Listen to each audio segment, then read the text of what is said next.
ಸೈನಿಕರೇ, ಎಲ್ಲ ವೆಪನ್ ಅನ್ನು ತಯಾರು ಮಾಡ್ಕೊಳ್ಳಿ, ಬರ್ತಾ ಇದಾರೆ.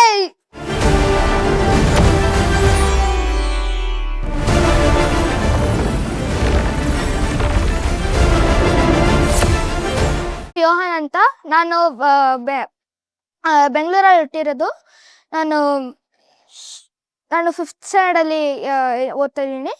ನಾನು ಇವತ್ತು ಒಂದು ಕಥೆಯನ್ನು ನಾನೇ ಒಂದು ಸೃಷ್ಟಿ ಮಾಡಿ ಅದನ್ನೇ ನಾನು ಇವತ್ತು ಇಲ್ಲಿ ಈ ಸ್ಟೇಜ್ ಮೇಲೆ ನಾನು ಪರ್ಫಾರ್ಮ್ ಮಾಡ್ತಾ ಇದ್ದೀನಿ.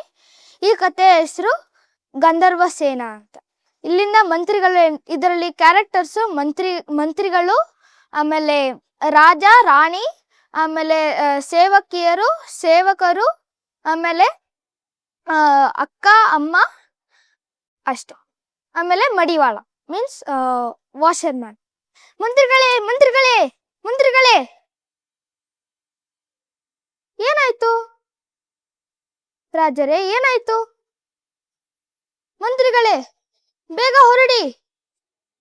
ಅಲ್ಲಿ ಆ ಕಿಂಗ್ಡಮಿನ ಎಷ್ಟೊಂದು ಜನ ಇಲ್ಲಿಗೆ ಬರ್ತಾ ಇದ್ದಾರೆ, ಅಟ್ಯಾಕ್ ಮಾಡ್ತಾ ಇದ್ದಾರೆ, ಬೇಗ ಹೋಗಿ. ಹೌದಾ, ಸರಿ, ಬಂದೆ.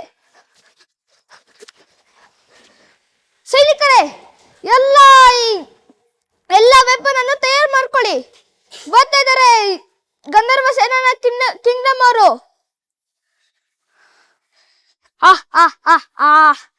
ನಾನು ಈ ಕಿಂಗ್ಡಮ್ ನ ನಾಶ ಮಾಡಿ ನಾನು ಈ ಕಿಂಗ್ಡಮ್ ತಗೋತೀನಿ. ಅಶೋಕ, ನೀನ್ ಇವತ್ತು ಸತ್ಯ ಕಣೋ.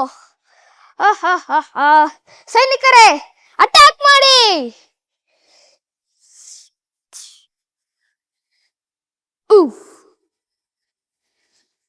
ಆಮೇಲೆ ಎಲ್ಲ ಮಂತ್ರಿಗಳು ಸತ್ತಾದ್ಮೇಲೆ ಎಲ್ಲಾರು ಆ ರಾಜ ಒಬ್ರೇ ಉಳ್ಕೊಂಡಾಗ ಬರ್ತಾರೆ ರಾಜರು. ಗಂಧರ್ವ ಸೇನಾ ಅವರು ಬಂದು ಅವ್ರಿಗೆ ಮಾತಾಡ್ತಾರೆ. ಏ ಅಶೋಕ, ಎಷ್ಟು ಹಿಂಸೆ ಕೊಟ್ಟಿದ್ಯಾ ನೀನು ನನಗೆ. ಇವತ್ತು ಆ ಹಿಂಸೆ ಎಲ್ಲ ನಿನ್ಗೆ ತಿರುಕೊಟ್ಟು. ನಾನು ಹೇಳ್ದೆ, ಎಷ್ಟೊಂದ್ ಸತಿ ಹೇಳಿದ್ದೆ ನಿಂಗೆ, ಅದು ನೀನೇನೇ ಮಾಡ್ತೀಯೋ ಅದು ನಿನಗೆ ಬರುತ್ತೆ, ರಿಟರ್ನ್ ಆಗುತ್ತೆ ಅಂತ. ಆದ್ರೆ ನೀನು ಕೇಳ್ದ, ಇದೇ ಆಗ್ಬೇಕು ನಿಂಗೆ, ಇದೇ ಶಿಕ್ಷೆ.